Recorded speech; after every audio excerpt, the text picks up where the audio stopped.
naslednja okrogla miza, naslednji segment, ki jo imamo, zadeva sprožanje in obvladovanje hitre rasti.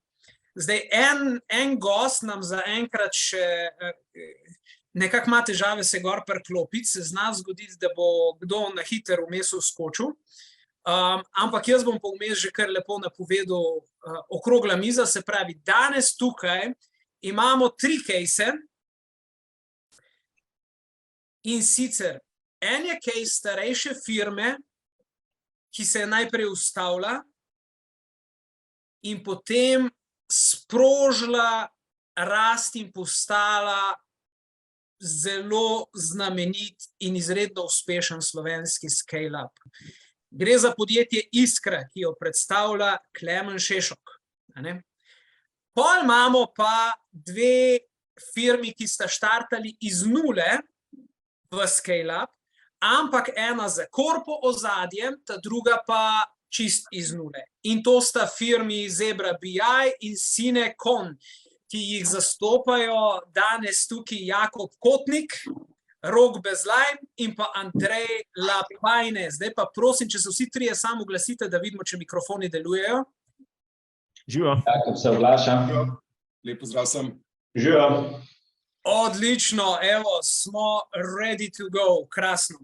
Torej, glede na to, da je tole scale-up konferenca in da eno izmed največjih vprašanj je, kako sprožiti skokovito rast, če ti jo pa slučajno res uspe zgenerirati ali pa da jo po sreči trofiš, se pa običajno pojavi še večji izziv, kako jo obvladovati.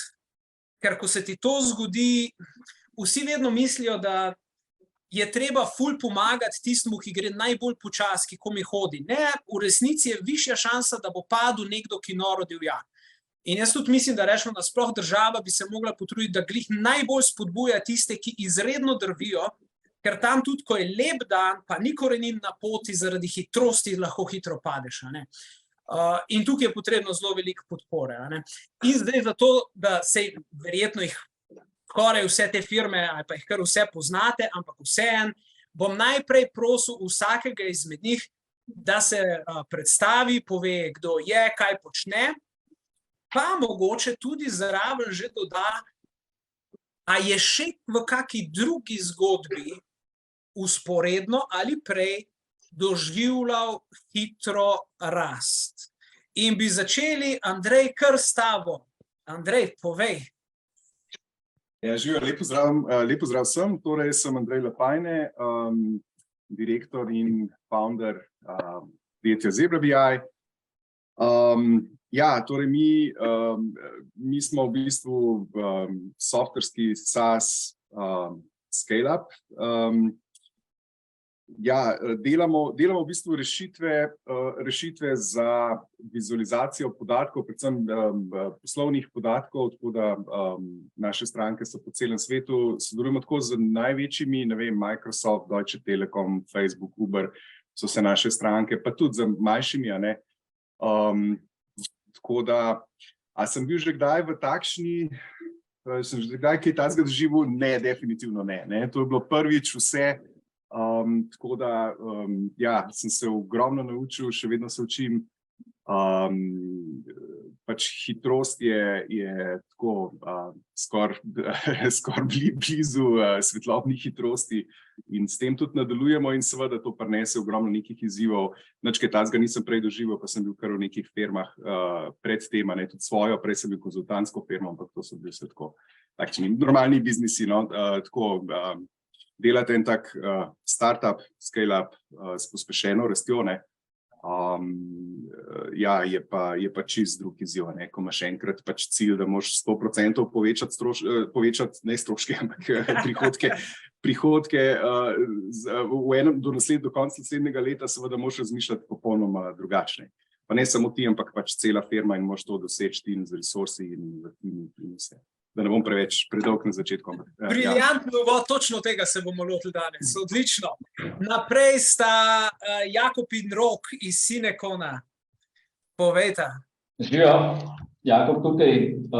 Ja, najina zgodba je pa ima pa pred zgodbo, v bistvu, ne? Ker je na nek način logično nadaljevanje. Sprav, jaz sem bil prej na Adacti direktor enega oddelka, na Vision oddelka, dosti velika ekipa na koncu zrasla in jaz sem prvo rastel v bistvu, kar se tiče samih storitev, pa število ljudi, recimo videl tam, ne? Kjer smo zrastali 7 na 80 ljudi, ki so bili pol pod mano in tam sem se jaz naučil, kaj pomeni middle management, kaj pomeni v 2-3 letih zgraditi krat 5 veliko ekipo, ne? Kaj pomenijo procesi, tako da je bila v bistvu neka vrsta dobra popotnica tam Adacta za pol naslednji biznis, kjer so pa z Rokom se ujela, v istem času sva se odločila za nove izzive in sva rekla, da ne bova vrgla vsega tega stran, ker so tam kakršna partnerstva in sva zgradila in odnose z naročniki. Sva rekla, dajva nadaljevati s tem, kar so v bistvu ugotavljali že prej, da manjka na trgu in to je, da se postavlja v bistvu med naročnike in pa ponudnike IT storitev oziroma produktov in da v bistvu naročnikom pomagamo tako dobro izdefinirati njihove potrebe, da jim znamo svetovati, da izberejo pravi produkt, pravi izvajalce in tako dalje. Seveda smo v začetku to bolj potipala, kaj bi to, da je šlo ali ne, ampak moram reči, da saj na storitvenem delu se je ta product market fit, ali pa storitev market fit, zdaj dosti dober zadetek. Edina ena stvar je pa zares malo mučila, ne, ker rekla, ok, zdaj če bo mogla mi da vsako uro delati, ne, se pravi, bo to zelo počasen scale-up, oziroma nikoli ne bo do scale-upa zares prišlo, ne. Tako da sem začela razmišljati naprej, ok, midva bova rabila eno platformo, kjer bo probala ta matching med naročniki in izvajalci malo avtomatizirati.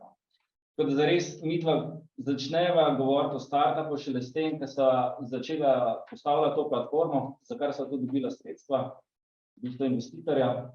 Tako da ja, zdaj smo pa na neki vmesni fazi, v teh 2 letih smo prišli do točke, da recimo iz tega MVP-ja naredimo nekaj več, ne? Če ta platformi lahko reče MVP, nekaj več, tako da te izkušnje, ki jih imata recimo Andrej, sploh da Orklemna, sploh ne govorim, kot to je itak shit beyond, mi bomo po moje v letošnjem letu začeli prihajati do teh izzivov, no? Tako da veva pa iz prejšnjih življenj, kaj zares naj čaka. Super. Rok, si mislil še ti kaj dodati? Jaz imam malo mute. Ne, nisem mislil, se opravičujem. Jaz sem šel čez eno zgodbo, ne. Jaz sem že naredil en startup v preteklosti, podjetje, ki je bilo se ukvarjalo isto z storitvami, z implementacijami in tako naprej. Na koncu sem prodal vse skupaj Spano, to je podjetje iz Hrvaške, ki je danes 750 ljudi zaposlenih, dela po vseh kontinentih. V bistvu sem videl ta rast, sem videl te prehode, videl sem korporatno okolje. Danes je to podjetje zdaj šlo na borzo, se pravi še do tega trenutka sem z njimi sodeloval, se pravi se je trenutno na hrvaški borzi. V bistvu videl sem, kje so izzivi, kje je ta problematika, naprimer, če delaš na nekemu slovenskemu trgu ali pa če greš ven na druge trge in kako lahko skalaš tudi na druge kontinente. Tako da te izkušnje probamo zdaj nekako noter pridobiti, mislim nekako prenesti noter v sam Sinekona in na to platformo Bizmeš. Ok, super. Edino Rok, veš kaj je, Jakobov Mike je zdaj delal in je ves čas Jakoba kazal, tako da tebe sploh nismo videli. Probi ali pa se pržgati, ali pa daj sedeš zraven Jakoba, da vaju oba vidimo. Dobro. Super, gremo naprej. In pa Klemen, povej, to, kar ste pa vi naredili, da ste, no pa daj kar povej, da ljudje razumejo, kdo in kaj počnete, pa kaj so bile zgodbe hitre rasti. Hvala, Jernej, zdaj si me tako napovedal, da moram res nekaj dobrega povedati. Ne dvomim. Lejte, v bistvu vsi skupaj, ni Iskra prva zgodba, ki sva midva z mojim bratom postavila. Midva sva praktično naredila do zdaj 3 take večje scale-upe. Prvi najin scale-up je v bistvu se zgodil leta 2004, midva sva do takrat oba delala v Deloitu, sva bila konzultanta. In praktično prvi tak večji podvig je bil, ko sva skupaj s kolegi naredila družbo Tax Group.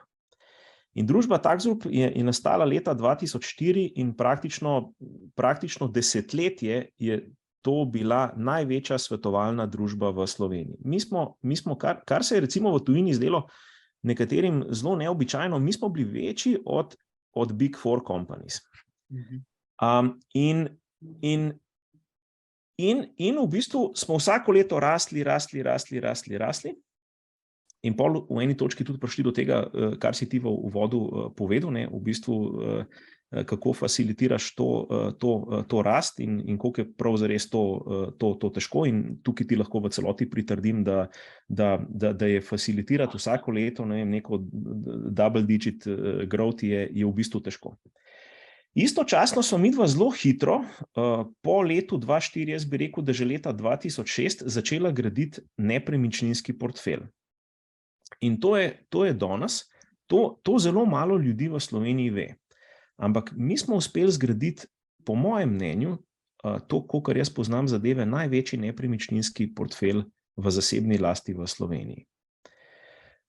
Ne samo sama, kasneje so se priključevali še drugi investitorji, predvsem v bistvu tisti, ki so recimo prodajali podjetja, pa v bistvu niso vedeli, kam z denarjem, vedeli pa so, da v bistvu, da midva to kar lepo peljeva in v bistvu sva pač zgradila ta portfelj, ki se razteza od Madžarske dol do Črne Gore čez celotno to našo jugovzhodno regijo. Potem je bilo pa leto 2015. In leta 2015 je moj oče, takrat sem šel že čez 40 let, jaz sem zdaj star 48 let, takrat je moj oče hotel prodati Iskro, imel je partnerja in v bistvu predvsem njegov partner, pa tudi oče sta imela to željo, dajmo zdaj to prodati, dajva to zaključiti, bova pač uživala to mirno starost.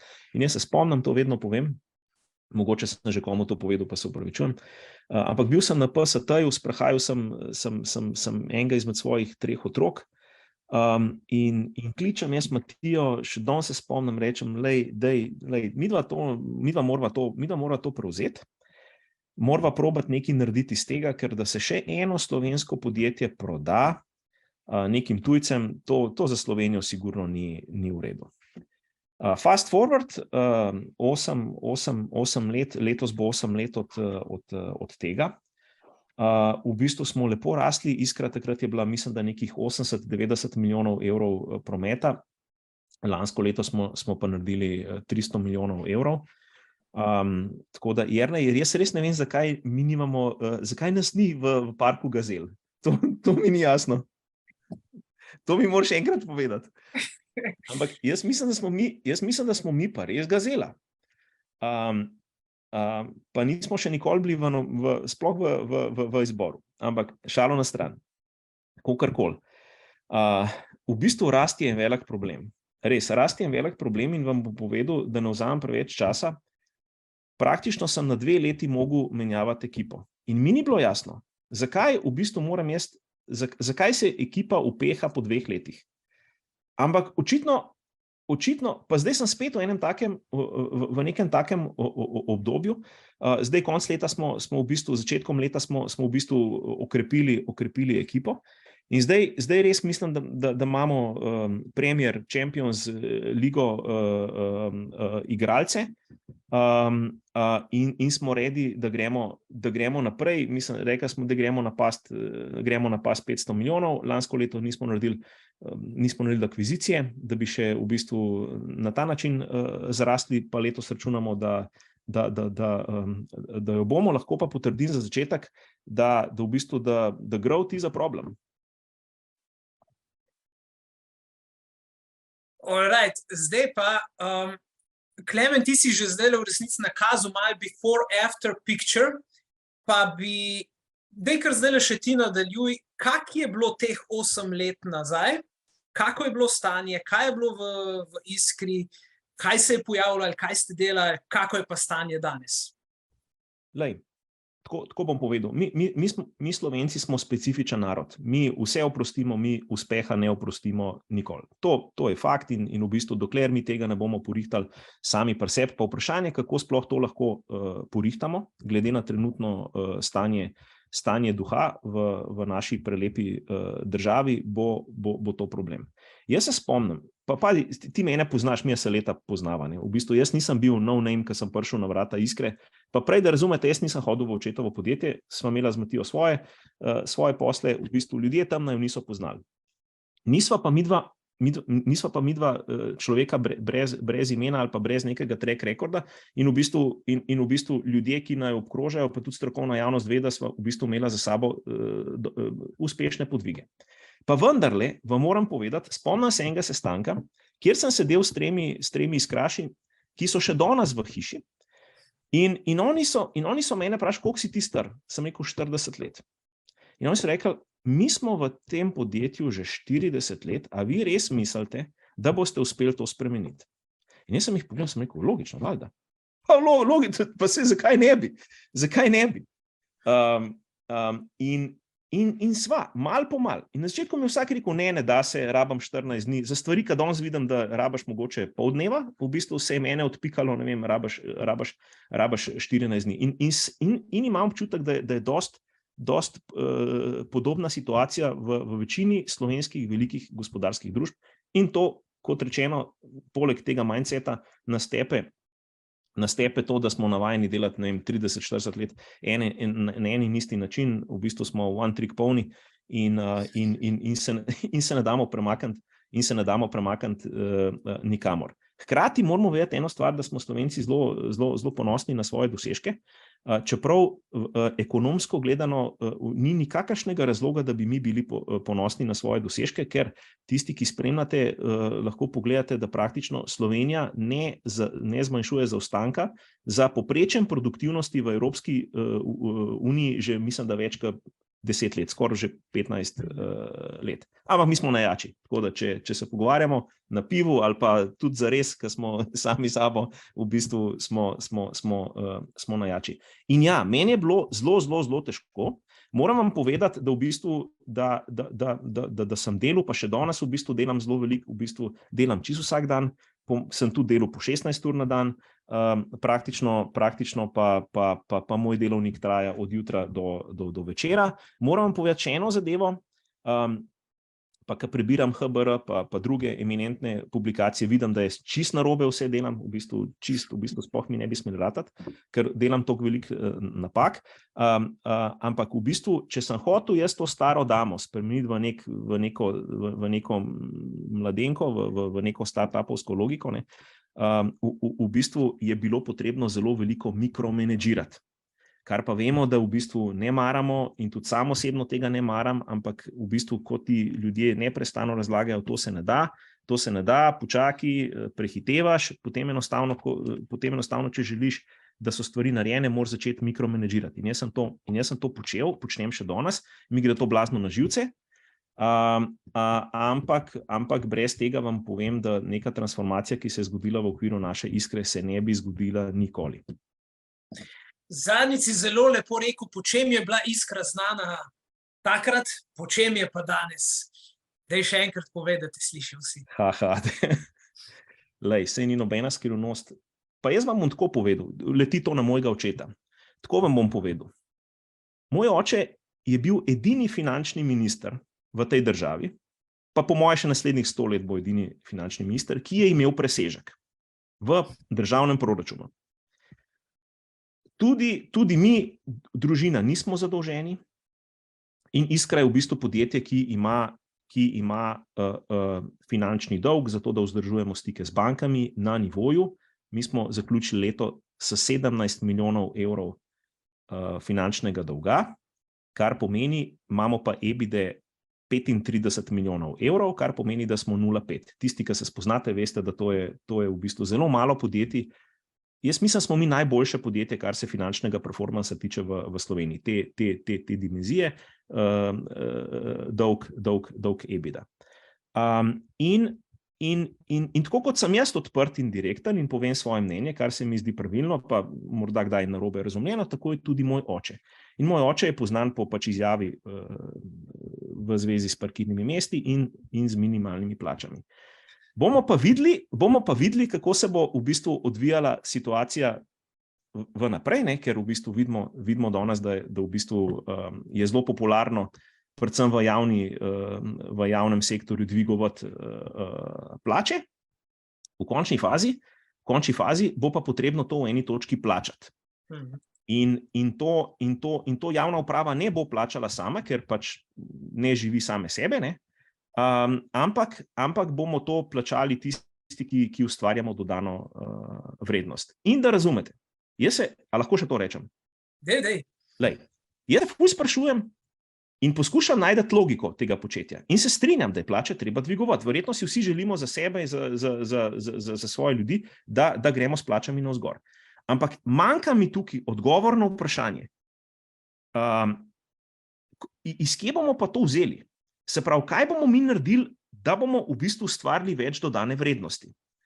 In odgovor je tukaj jasen. Mislim, več moramo vlagati v razvoj, več moramo inovirati, več moramo CAPEX-a v naše tovarne spravljati, ker v končni fazi vsako leto izgubimo 1% delovno aktivne populacije. In v bistvu se da, ker smo razmeroma majhni, nas je samo 2 milijona, in bi se vse dalo urediti. Ampak trenutno kot gospodarstvenik, ki ima zelo veliko zaposlenih, v bistvu pogrešam se strani države, da mi država reče, lej Klemen, vse je okej, big picture za naslednjih, ne vem, x let je tole pa tole. Pa vam povem, da ko sva midva z Matijo prevzela Iskro, je bilo ful veliko turbulence, kakor jo imamo zdaj v Sloveniji, ko si reče, ja, Golob nima pojma, v bistvu ne vem, kaj dela. Tako so tudi nama govorili, ko sva prišla v Iskro. Pa sva potem, v bistvu vedno, ko zamenjaš oblast, v bistvu greš rahlo navzdol, ampak pol mora biti pa ta hockey stick, ne. V bistvu, ta hockey stick se mora v Sloveniji zgoditi. In po mojem mnenju se lahko zgodi. Ok, super.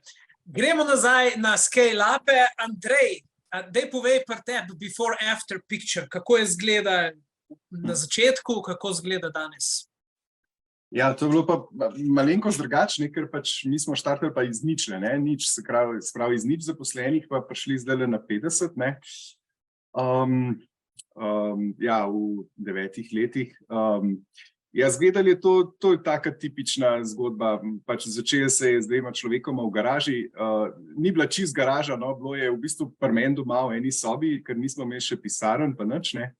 Jaz sem imel takrat neko konzultantsko firmo, sem pač dolga leta deloval kot konzultant predtem, no, ampak v enem trenutku sem se odločil pač, da bom naredil produkt, ne, in sem naredil v bistvu tak 100% pivot iz konzultantstva v ta produkt, ki sem ga dolga leta, v bistvu, ko sem delal s strankami, pa tako sem imel neko sliko, te produkti za business intelligence, to je vse grozen, to gre enega časa in denarja in to pripravo podatkov, baz in tako na koncu pa menedžerji dobijo v roke neka poročila, neke reporte, ki se printajo, ki ne pokažejo dejansko situacije, ki ne moreš dobiti odgovora, zakaj se mi nekaj dogaja v firmi in tako, ne, in tukaj sem pač neko sliko imel, kako bi ta produkt mogel izgledati, kakšen bi mogel biti nek user experience za človeka, ki ga uporablja, da hitro, da vrže not podatke in da se mu vse zriše, kaj z mojo prodajo, stroški, kje je dobro, kje je slabo, kje je rast, kje ni rast, kje smo pod planom, koliko pod planom, zakaj, take stvari, ne, to je pač to, kar naš produkt zdaj dela, ne. Ker sem pač imel to neko vizijo in ja, pa sem sam naredil nek prototip, sem ga pokazal v bistvu v Nemčiji nekim partnerjem na neki konferenci, pa tako naprej, malo sem testiral in je bil tako super odziv, to bi bilo pa res super, če bi to naredili, ne. No in pa sem prišel nazaj v Ljubljano iz Nemčije in ja, sem dal glas za programerja, ne, tako se je začel, ne. In pa so k meni domov hodili kandidati, ne, ni bilo niti firme, niti poslovnih prostorov, niti nič, ne. Jaz sem bil takrat pač one-man band consultant. No in potem je pač en dečko se odločil za to, ne, in smo tako začela, ne, v bistvu pri meni doma, no, pa smo hitro najdeli nek prostore, to, da so imeli eno pisarnico. In tako se je začel, ja, in pa smo naredili produkt, pa pa sem neko beta verzijo produkta, mi smo kar neki strank že, ki so to pač testirale in uporabljale, ne, ampak mi sploh še nismo imeli firme, pa so nas silili, ja, pa dej, lahko izdajo račun, mislim, lahko mi izdamo račun, da bojo pač oni to plačali, pa tako, ne, in pa smo mi to vlekli, ker pač nismo imeli še firme, nismo mogli računa sploh izdati, ne. Tako, no, pa v eni točki smo dejansko naredili firmo, to je malo dolge zgodbe, kako je do tega prišlo. Ja, in potem od takrat naprej smo se mogli pač vse naučiti, ne, v redu, prvih nekih strank smo imeli, ampak pa začeti prodajo, začeti marketing, ne, vse bo treba iz nule postaviti, jaz sem sam delal najprej website, pa sem se naučil malo marketinga, SEO, pač vse zadeve, ne, tako jaz sem bil vse, ne, jaz sem delal tech support, prodajo, vodil razvoj produkta, ja, tech support sem delal in vse smo se mogli naučiti, no, pa počasno pač, mi smo v bistvu bootstrapali, ne, prvih 7 let je bil čisti bootstrapping, nismo hoteli v bistvu ničesar vzeti, prvi cilj je bil pač narediti, v bistvu pride do pač enega tega product market fita in tukaj smo bili res tako brutalno fokusirani samo na to, ne. Stranka, produkt. Jaz sem čisto vsakega userja našega produkta poznal, z njim bil na klicih in tako naprej. Tudi pri njih, recimo, sem šel po Švici, pa tako naprej smo imeli stranke takrat.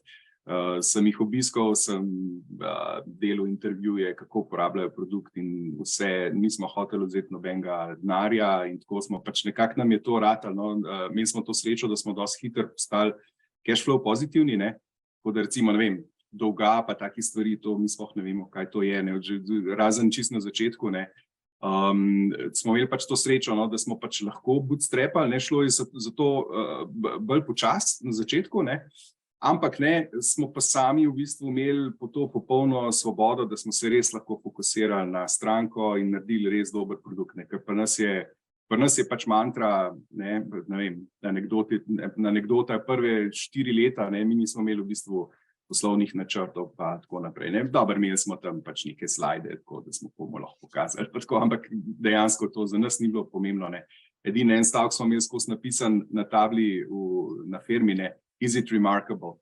In to je bilo vedno naše vodilo, ne, to so vsi vedeli, ne, da če pač produkt ne bo 10-krat boljši od vsega, kar je trenutno na trgu, ne, mi tega pač to ne more biti uspešna zgodba, ne, pa lahko nekaj se matramo, pa se trudimo, pa s prodajo, pa tako, ne, če pa narediš res dober produkt, ne, potem je pa vse bistveno lažje, ne, potem pa pač, rabiš malo marketinga, malo ideje, kreativne ideje, kako prideti pred pač potencialne kupce, ampak je pa bistveno lažje, ko dobijo v roko in so toliko navdušeni, da pač enostavno hočejo kupiti, ne. In to pol v kombinaciji pač z nekim poslovnim modelom, ki je v bistvu pač freemium, klasičen SaaS business model, ne, kjer se da pač zastonj produkt zdownloadati ali pa takoj začeti uporabljati, pa ne, pol čez nekaj časa imaš free trial, ki takega enostavno začnejo, pač kupijo pa začnejo uporabljati, ne. Tako da, ja, in pol tako da smo v bistvu kar hitro prišli do velikega števila strank in to, in pol je vedno pač pokal na vseh koncih, ne, pol ta tech support, kar naenkrat je bilo tako ogromno nekih vprašanj, pa je bilo seveda povpraševanj, ne, in pa so bila to vedno večja podjetja, ne, pa smo imeli tako, mi smo bili startup s 3-4 ljudmi, recimo smo dobivali na security vprašalnik od, ne vem, Deutsche Telekoma, pa tako naprej in pač po vseh kategorijah tam noter, kjer so, nisi vedel, kaj ne napišeš, ker je bilo jasno, da to, mislim, ne moramo mi postati dobavitelj, ne, ampak smo nekako pač uspeli, pol, ne, tako, ne, nismo lih razlagali, koliko je zaposlenih v zadnji, pa tako preveč na glas, ne, ampak nekako je to v bistvu vse nam uspeva, no, in ja, glavni challenge vmes je to, da v bistvu sprot poskušaš pač urejati procese, ne, pa graditi vse stvari tako, da so scalable, ne. Tako da tukaj smo pa pač skrbeli, no, tudi interno, ne, da imamo procese, da vzamemo nov tool in tako, no, tudi recimo zdajle, mi imamo vse v bistvu in najdražja orodja interno uporabljamo, ne vem, vse v prodaji, imamo HubSpot, Gong in tako naprej, ChargeBee. Skratka, ne, in to so pol, in seveda, ne povem samo, da si ti neko orodje dal, ti moraš pač vse ljudi, moraš organizirati na način, da znajo uporabljati, predvsem tudi ne, to, kar je Klemen govoril, ne, je v bistvu isti izziv tudi tukaj, ne, kako je nekaj hiter, ne, da ni 2 tedna ali pa ja, to se pa ne da, pa tako, ne, kako lahko naredimo nekaj, kar čez 3 dni lahko damo v produkcijo, ne, to je bolj vprašanje, ne, tako da mi smo tudi te produktne cikle, recimo, ne, smo imeli vedno dosti kratke, recimo par tednov, pa je nova verzija ven šla, tako, ampak recimo, ne, zdaj je cilj v bistvu continuous integration, ne, skratka, enkrat na dan je nova verzija produkta zunaj, ne, ali pa večkrat na dan, ne. Tako da zdaj smo že kar blizu temu, ne, zdaj recimo vsakih par dni je nova verzija zunaj pri strankah, ne, in to je, mislim, to so 10.000 strank, ne, več kot 1,5 milijona uporabnikov, recimo, ne. Da tu produkcijo direktno, nova verzija produkta je zelo scary, ne, kar pomeni, da zadaj, ne, moraš imeti pošlihtane pač procese v nulo. Ljudje morajo to razumeti, tako da je tukaj ogromno enega komuniciranja, učenja, rihtanja procesov, krpanja lukenj, kjer se kaj zatakne in tako, kar je seveda pač je naporno, ampak tako, mislim, če imaš dober tim, dobre ljudi, zagnane, mlade, ne, pri nas so vsi mladi, jaz sem daleč najstarejši, ne, sem 50, tako v povprečju so ljudje 30 ali pa manj. Ne, tako je pol ta energija, kultura in ko se to enkrat razvije, ne, ko to postane v bistvu kultura celega podjetja, pol pa bistveno lažje, ne, pa že razumejo, že začnejo tako razmišljati. Ja, tako da začetek je bil tak tipičen, bom rekel, no, startupski bootstrapping, pa tako veliko stvari smo delali, ker pač niso skalabilne, ampak zato, da smo se naučili, ne. Zdaj je pa drugačne, zdaj je pa cilj v bistvu res delati stvari, ki so zelo skalabilne, ne, ker imaš enkrat, ne vem, ne vem, 500.000 prihodkov, je bistveno lažje to podvojiti, ne, ker imaš pa enkrat, ne vem, recimo 5 milijonov ARR-ja, ne, je pa že, ne, kako pa to podvojil naslednje let, je pa bistveno drugačen challenge, ne. Tako da zdaj smo tam nekje, no, zdaj recimo iz 5 milijonov imamo cilj priti na 10, ne, tako da sicer je res, da je več ljudi, ne, imamo 50 ljudi, ampak ne moreš več delati na takšen način, ne, da imaš tam eno idejo, kako boš nekaj, ne, to mora biti že od zadaj mašinerija, ne, in v marketingu, prodaji, produktu, na čisto vseh področjih, ne. Super. Tako da, ja. Ful lepa zgodba, hvala. Rok, Jakob, vajen before after picture. Zdaj, najna firma je zelo mlada, relativno mlada, 2 leti pa še kakšen mesec, sem mislil, da itak ne bo kaj povedati, ampak zdaj, ko sem malo razmišljal, dejansko je čisto druga firma v 2 letih, ne. Ker, kot sem rekel, ko sem videl začela, se pravi, to povezovanje naročnikov pa izvajalcev, se pravi, ta business development, in da so prvo štartali s tem, da so zares izvajalcem pomagali odpirati vrata. Zakaj? Pokazali se, da IT firme dostikrat sploh nimajo neke resne prodaje, ker skozi zgodovino so pač povpraševanje letela, hočeš nočeš. Tako da ta najina izkušnja iz prejšnjih življenj, se pravi, ko so bila prodajalca, direktorja, business developerja, whatever, je očitno, te izkušnje so prav prišle kakšen izvajalski firmi ali pa produktni firmi, rečem. Tako da s tem so štartali, ampak kmalu se je pokazalo, da ko smo te pripeljali na stran naročnika, so pa naročniki začeli ugotavljati, ja, se mi pa bi pa tudi valjda rabila, zato mi pa ne znamo čisto dobro povedati, kaj mi sploh rabimo. Tako da sva v bistvu iz tega, da sva delala business development za izvajalce, kmalu prišla do tega, da to bo treba narediti še consulting del za naročnike, ne. Tako da mi, da sva res hitro začela te stvari razširjati, ampak še vedno s fokusom, da vse, kar delamo, ima neko rdečo nit, je skozi neke povezave med tem, kar delamo. Seveda, med tem, kar ima Andrej recimo nek produkt, laser fokus, s katerim gre globalno, ne, mi dva na nek način to razširjava, sva neke vrste hub platforma, kjer pa je najina vizija, da praktično vse, kar se bo vrtelo okrog digitalizacije, da bo tako ali drugače bo vključen Cinecon oziroma najina platforma BizMatcha. Tako da od tega konzultinga, se pravi, kjer smo mi da mogli začeti razširjati našo ekipo z res dobrimi svetovalci. Zdaj smo že v naslednjem koraku, da zdaj super, zdaj smo štartali neke projekte, kaj se zdaj kaže, zdaj pa ni kadrov, ne, na trgu. Se pravi, vsi nas sprašujejo, a imate vi še najti kadre, da mi zdaj lahko na te projekte, ki smo jih zastavili, pripeljemo te ljudi. Tako da dejansko smo naredili še to vertikalo, vertikalo zelo povezati, je res en headhunter, s katerim smo že delali, jaz prej na Darki, še na Microsoftu, ampak že to je bil v bistvu zelo tak. Sva vesela, da so se te ljudje pripravljeni nam pridružiti, očitno malo neko pravo smer. Tako da zdaj mi zagotavlja še te ljudi. Evo, zdaj, če bi rekel, v bistvu čisto druga firma. V končni fazi, kaj pa sva vesela je, da nam zaupajo zdaj stranke, že kot so recimo Merkur. Merkur nas je dejansko na nek način izstreljivo. Zdaj, koliko so nam rekli, vidva sta prva po 20 letih, kjer sta sploh uspela nagovoriti vodstvo ali pa lastnike, da so začeli razmišljati nekih tektonskih sprememb. Dejansko to je efekt. In skozi to platformo smo mi zdaj vzpostavili neke začetne projekte, oziroma so zdaj v izboru neki izvajalci in pa produkti. Kaj se je zdaj začelo dogajati, zdaj pa vidijo, da to je zdaj nek Merkur, zdaj pa nek Sinekon, pa gor, pa dol. Zdaj pa kar naenkrat vsi izvajalci začeli načrtovati. Tudi prej, ker se noben javil, zdaj bi pa kar tako. A gremo mi lahko na platformo gor pogledati, kako bi zdaj mi lahko sodelovali.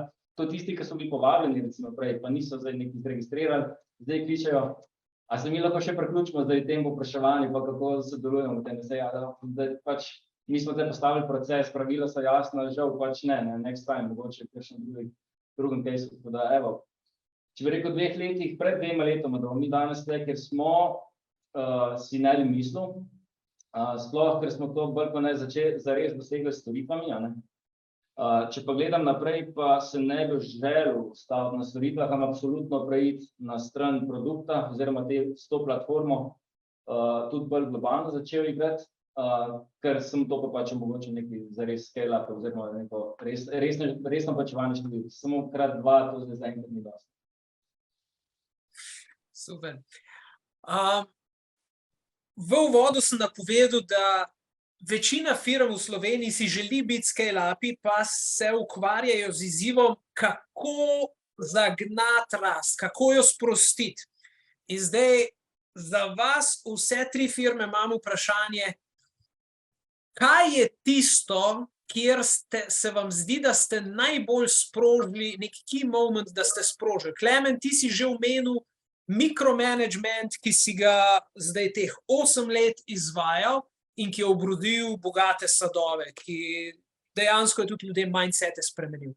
A je še kaj drugega bilo? Kaj so bile tiste ključne stvari, ko si rekel, da si prekršil vsa pravila Harvard Business Review-ja? Katera druga pravila si prekršil? Kaj se je zgodilo? Ne, s tem sem mislil, ne vem, tisti, ki berete HBR, glede HBR-ja, ful dober, ampak v bistvu to je zelo aplikativno za ameriška podjetja. Mi recimo z inclusivityjem, po moje, v Sloveniji nimamo nikakršne težave. No. Tudi z egalitarnostjo nimamo težav,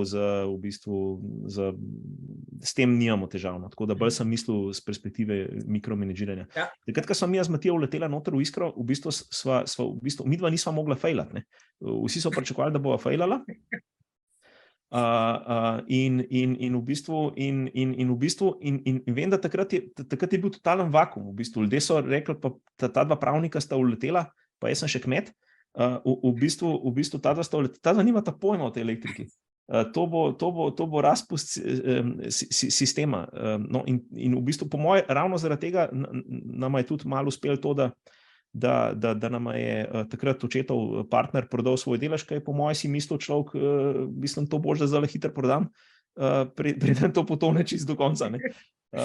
Ampak v bistvu naj jo reševali to, da sva ful delovna, kar sem že prej povedal. In odprla sva v bistvu po moje več kot 100 različnih projektov. In sva šla praktično do te zadnje pore v podjetju in smo enostavno poganjali.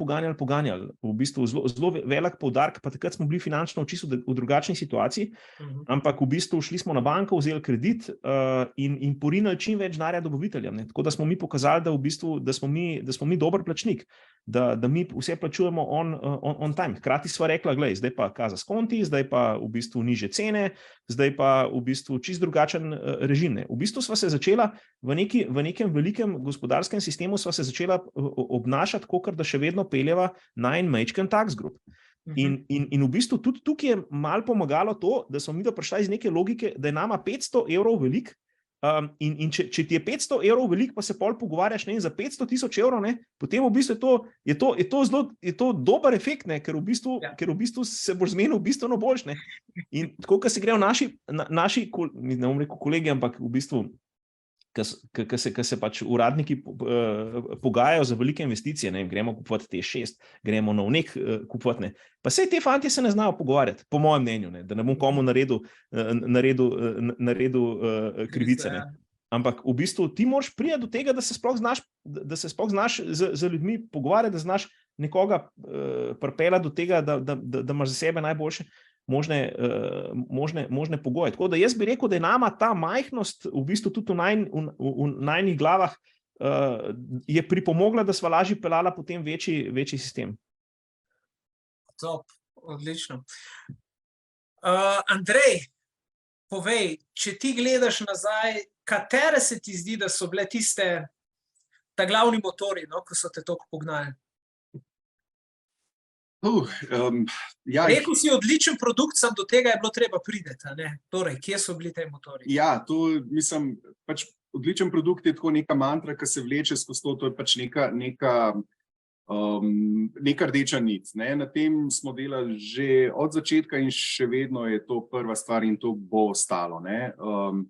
In jasno, to pomeni pač to zavedanje, toliko delati z ljudmi, da res razumejo, ne, kaj to pomeni na vsakem detajlu produkta. Ne. Pri nas je bilo tako, recimo, mi smo pravila uvedli, ne, če je recimo, ne vem, pri softveru, ne, če je ena pomembna funkcija za uporabnika, ne, in to smo to razvili, ampak zahtevali je pa, ne vem, 3 klike, da bo user prišel do tega, ne, je bilo to zavrnjeno. Ne. So vsi vedeli, da pač maksimalno je en klik, recimo, ne, ali pa po možnosti brez klika, ne, da je to avtomatsko, ne, ker pa nas je tudi velike te avtomatske vizualizacije in to, da gremo še bolj radikalno v to tudi pač z metodami strojnega učenja, umetno inteligenco in tako. Ne, to so vse pol takšne stvari, ne, ampak to ni zadost. Ne, če se pogovarjamo o scale-upu, ne, kdaj je v bistvu, nekaj z recordingom, ok. Nekdo nekaj pritiska.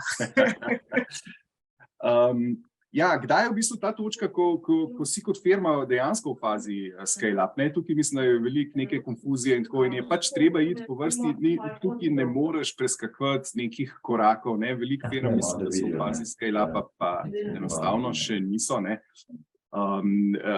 Treba iti po vrsti, ne? Prvo, kar je, moraš imeti product market fit, to je še zelo na začetku startup faze, ne? Najprej moraš do tega priti, ne? In to pomeni, da si, ne vem, z nekim zelo v bistvu omejenim krogom uporabnikom, ki so early adopteri, ki so čisto na začetku te neke product krivulje, ne? Si dobil pač en delež early adopterjev, ne?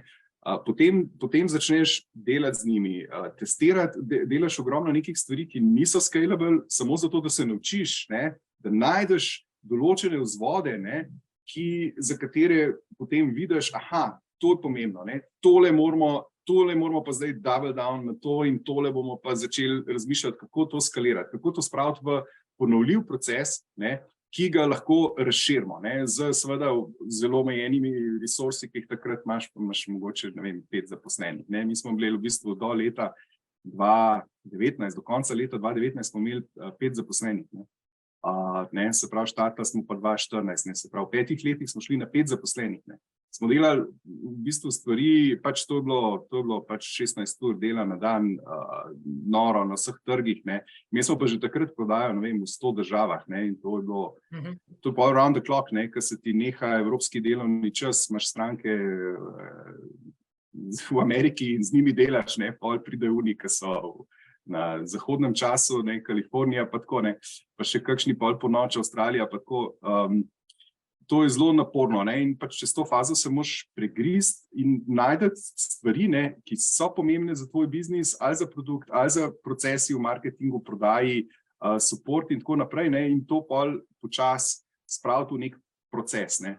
No, in ko to vidiš, ne, in ko to začneš, nastaviš, ne, v procesih in vidiš, aha, v redu, zdaj pa smo prišli do tega, da zdaj so pa že, ne, zdaj smo prišli pa že v redu, early adopterji so že čisto z nami, so naši hudi fani in tako naprej, oni naprej razlagajo, pol pomeni, da greš proti tej early majority, ne, kjer se začne, kjer se lahko začne pol neka scale-up faza, ne, in pa pride pa najhujši problem, ne, to je pa ta chasm, ne, ki je pa dejansko prepad, ne, prepad, ko greš proti late majority, ne, tam, kjer je pač večina trga, večina velikih firm in tako naprej. Tukaj moraš imeti pa v bistvu vse te procese zrihtane, ljudje morajo zelo dobro razumeti, kaj so cilji, kako se dela, moraš imeti orodja, moraš imeti procese, moraš imeti time tako nastavljene, da skupaj delajo, ne, da lahko pač vse te zahteve pokrijejo. Tako da to je potem ključno, ne. Pri nas zdajle trenutno recimo je glavna stvar v bistvu pa glavni cilj za letos recimo, ne, da ta nek zdaj middle management, ki se pa počasno nekaj pokriš, pa seveda iz 5 ljudi na 50 ljudi, ne, pol je tukaj so čisto drugi izzivi, ne, pač organizacija, kako boš organiziral pa vodil 50 ljudi, ne, ki so zdaj v nekih timih in tako naprej, kako zastavil organizacijo, da to ne bo postala neka rigidna firma z matrično organizacijo, pa bo še vedno, ne, uspela delati tako, ne, deliverati stvari ne vem, v 3 dneh, pa delati sprinte, pa tako da pri nas smo tukaj zelo fokusirani na ta zdaj način dela, se pravi prvi cilj letos recimo je te neke team leade, pri nas jim rečemo team leadi, ne, skratka ta nek middle management, nivo ljudi res dobro opremiti, ne, da bojo liderji za naprej, da bojo znali voditi projektne time. Metodologije imamo v bistvu takšne, v bistvu smo prenesli metodologijo dela iz software managementa, ne. Mi delamo vse agile, imamo sprinte, delamo v Jiri stvari, tudi za marketing, prodajo in vse ostale procese, ne. Vsi delajo dvotedenske sprinte, imamo neke epike in tako naprej, in to se je super izkazalo pri nas, ne. Da smo šli iz tega dela, iz tega načina dela, ja, to bo pa zdaj projekt, ne, ki bo trajal pol leta, pa ima nek waterfall plan, ne, prve 3 mesece bomo delali neko analizo, pa tako, pa se pa slišimo čez 3 mesece, pa sem odločil, kaj bo šlo in po implementacijo, pa tako in seveda to so cikli, ki ne more biti krajši kot pol leta, ali so pa 1 let, ali pa še več za dolge projekte, ne.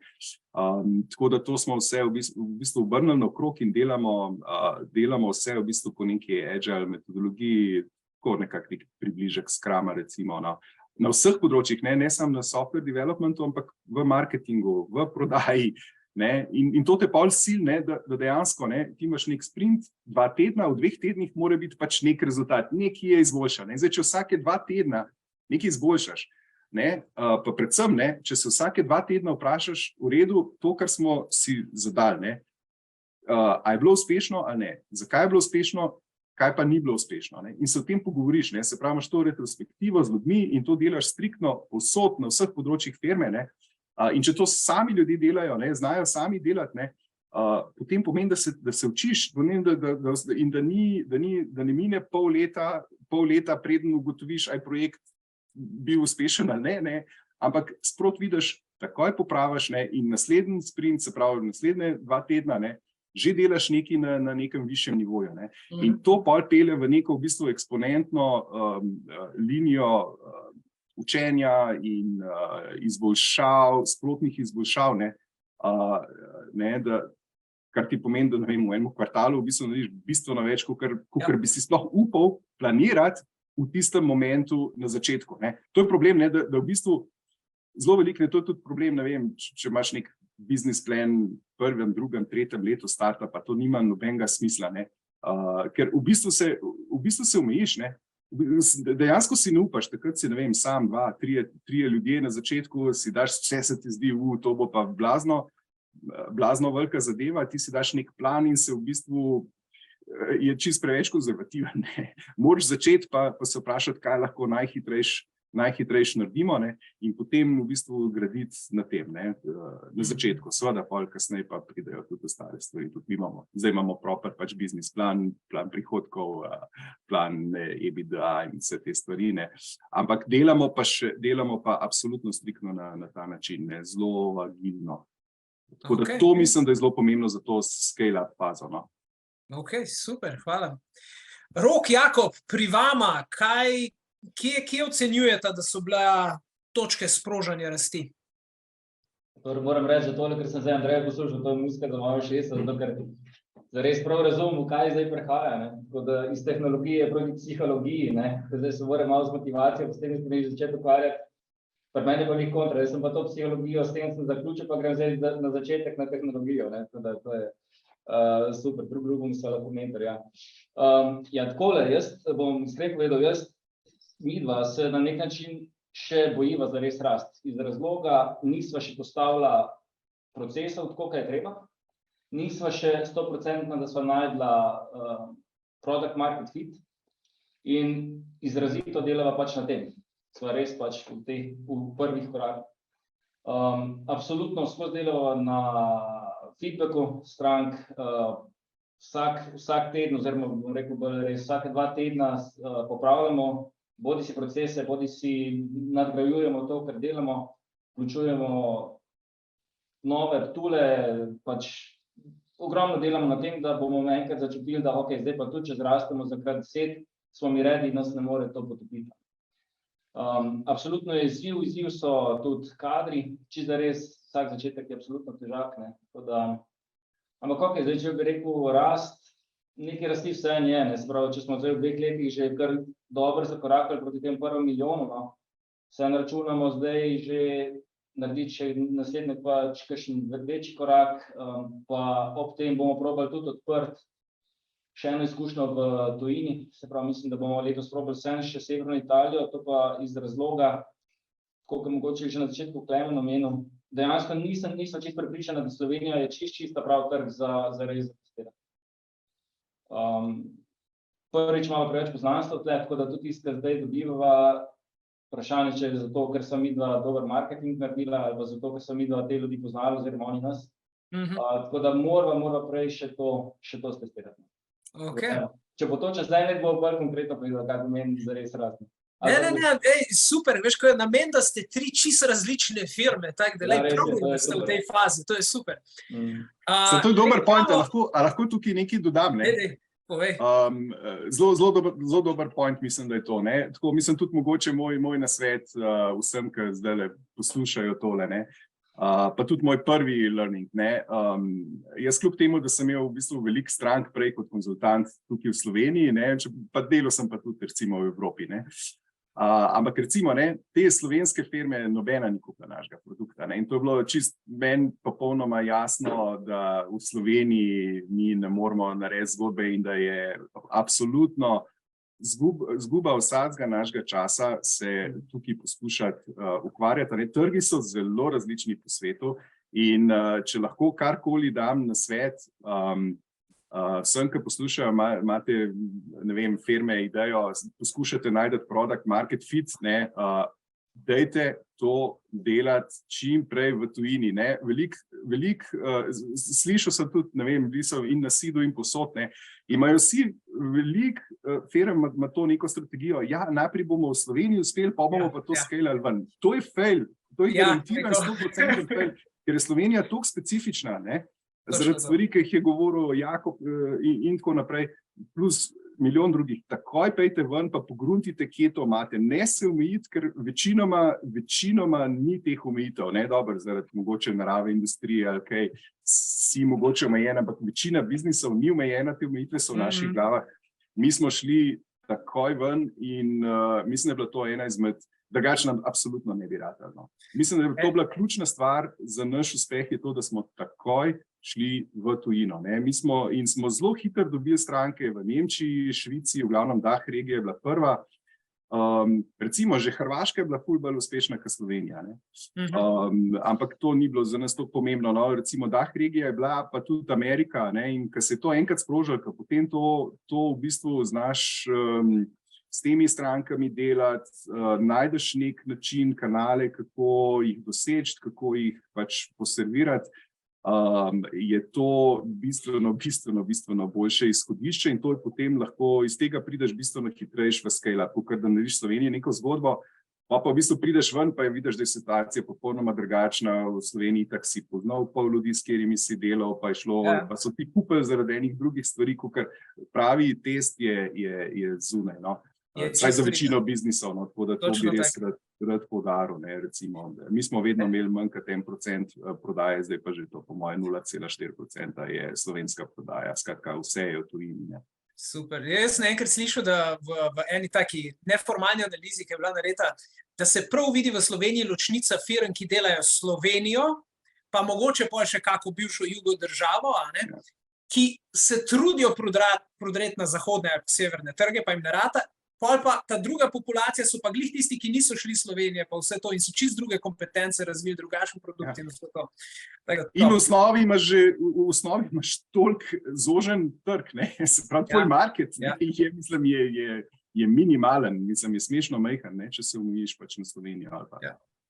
Zdaj imamo pa samo še 4 minute, pa bom za hiter feedback prosil vsakega izmed vas treh in sicer, ko gradiš takole scale-up zgodbo, je ful pomembno, da ta pravo kulturo postaviš. Ne samo to, kar si Klemen ti prej rekel, da moraš znati utišati tiste, ki pravijo, da se ne da, pa da pejmo počas, pa da mogoče v 100 letih bomo pa prišli tja, ne pa vse to. Kako postaviš kulturo in vodstveno ekipo, da taka pot pije vodo, da si jo sploh sposoben speljati. Pa vem, 4 minute ni nič za to, ampak Klemen, začni. Damjan, jaz mislim, da ne znam še, oziroma Jernej, oprosti. Jernej, jaz mislim, da nimam odgovora na to vprašanje. Nisem še ugotovil tega. Ni še formule? Ne, ni še. Ok, kako pa zbiraš, kak si pa postavljaš ljudi okrog sebe, s katerimi laufaš? Veš kako, zdaj sem bil, konec lanskega leta sem bil v bistvu prijetno, sem bil vesel, ker očitno smo iskor pripeljali v situacijo, da si ljudje želijo delati v tem podjetju.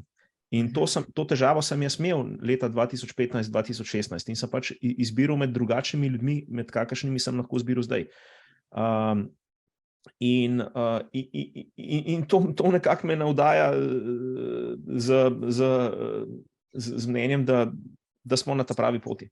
Ok, super. Andrej, kako je pri tebi? Kako držiš ambicijo, drznost, delovnost, vse na vrhu, zato da usvajaš?